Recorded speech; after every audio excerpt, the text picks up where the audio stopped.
malheureusement, ouais, l'erreur d'arbitrage, bon, elle est flagrante, mais comme je dis, ça fait partie du foot. C'est comme ça. Peut-être qu'on en a bénéficié avant, je m'en souviens pas. Quand c'est pour toi, tu t'en souviens rarement. Bizarre. Quand c'est contre. Non, je suis d'accord. Donc non, c'est parti. Ouais. Après, moi, j'ai le mauvais souvenir. Vraiment, ouais. J'étais déçu parce que je pense qu'avec cette équipe, on avait moyen d'aller au bout. Parce que on est jeune, on commence à être connu, mais pas suffisamment pour inquiéter l'adversaire. Et donc, t'as ce côté... Un peu visible. Ouais, tu sais, en plus, on est fou, on est une équipe de fous. Même nous-mêmes, tu vois, c'était marrant, on avait un groupe compliqué à gérer, hyper jeune. Toi, il y a le début d'Athème, là. C'est ce que j'allais dire, on voit Athème. Ouais. Athème, il m'avait bien arrivé à ce match-là, il était rentré, il voulait que dribbler. Je me souviens.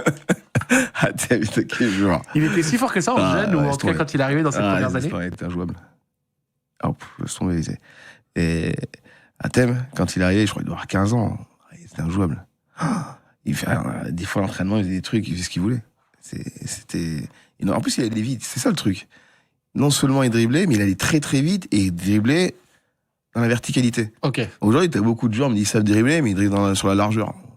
Bon. Ouais, c'est bon, on en reparlera. Mais il avait cette qualité de dribbler.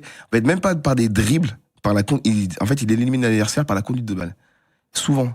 Donc ça gagnait des mètres. Ah bah oui, alors, je peux te dire que quand il avait décidé, il te faisait avancer. Quand il avait décidé.